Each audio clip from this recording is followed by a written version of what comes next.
Assalomu alaykum. Hurmatli sayohatchilar.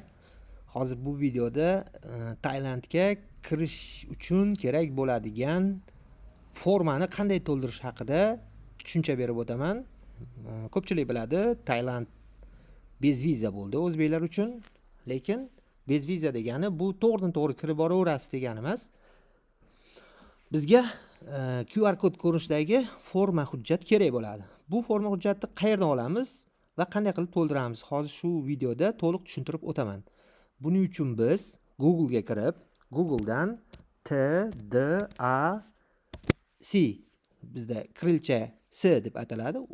O'shanaqa yozib poisk beramiz. Bizda mana birinchida chiqdi Thailand Digital Arrival Card. Mana shu saytga bosamiz.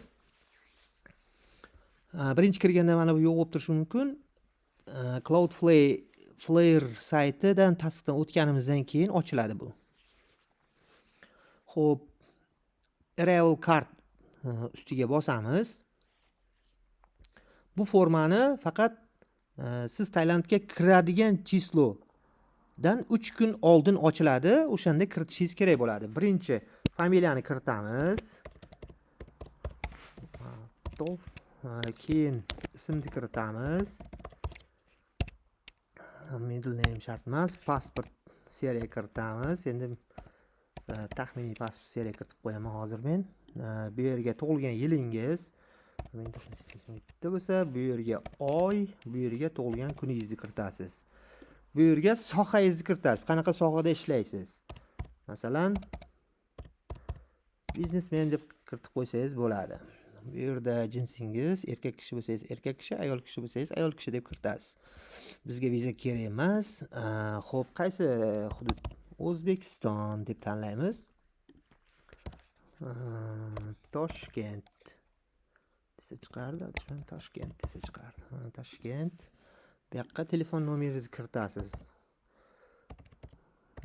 Misol shunaqa taxminiy nomerlar kiritib qo'yyapman hozir. Konchinet tugmasini bosamiz. Mana bu yoqda millat kiritish kerak edi, qolib ketibdi. Xo'p, konchinetni bosamiz. Bu yerda qachon Tailandga kirasiz, ya'ni qaysi chisloda siz Tailandga uchib kelasiz degan savol bor. Misol uchun, hozir bizga 3 kun ichida ko'rsatishimiz uchun bugun chislo 20 bo'lsa, biz aytaylik 23-chislo yoki 22-chisloda kiramiz deymiz. Siz qaysi davlatda chegarasidan kelyapsiz deganda, asosan O'zbekistondan boramiz, shuning uchun O'zbekistonni kiritamiz. Bu yerda sayohatni mazmuni dam olish uchun nimada kelasiz? Samolyotda, mashinada, dengizda. Biz samolyotni tanlaymiz asosan. Xo'p, commercial flight, ya'ni tijoriy parvozda boramiz asosan.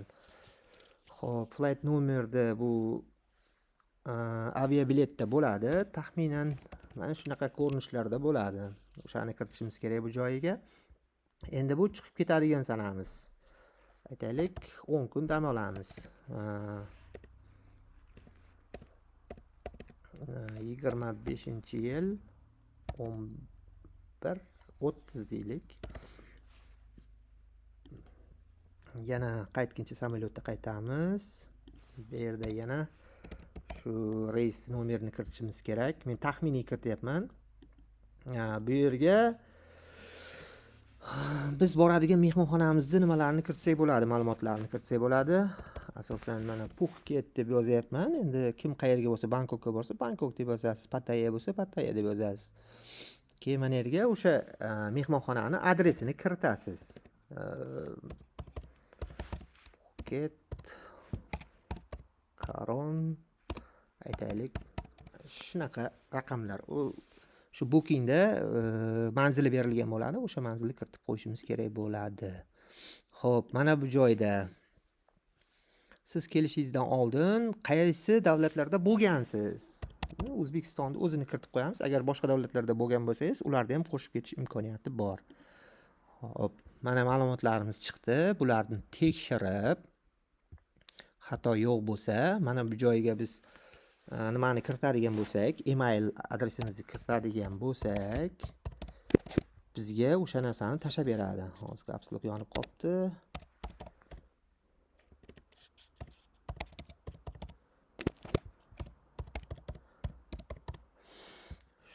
bu yerga email adres kiritamiz va bu joyga tasdiqlash beramiz, to'g'ri ma'lumotlarimiz degan ma'noda bosamiz. Mana aytyapti, jo'nataman mana shu email adresga QR kod to'g'risidagi nimani jo'nataman deyapti. Shu yerda o'zidan ham ko'chirib olsak bo'ladi. Rahmat, e'tiborlar uchun like bosib qo'yasizlar.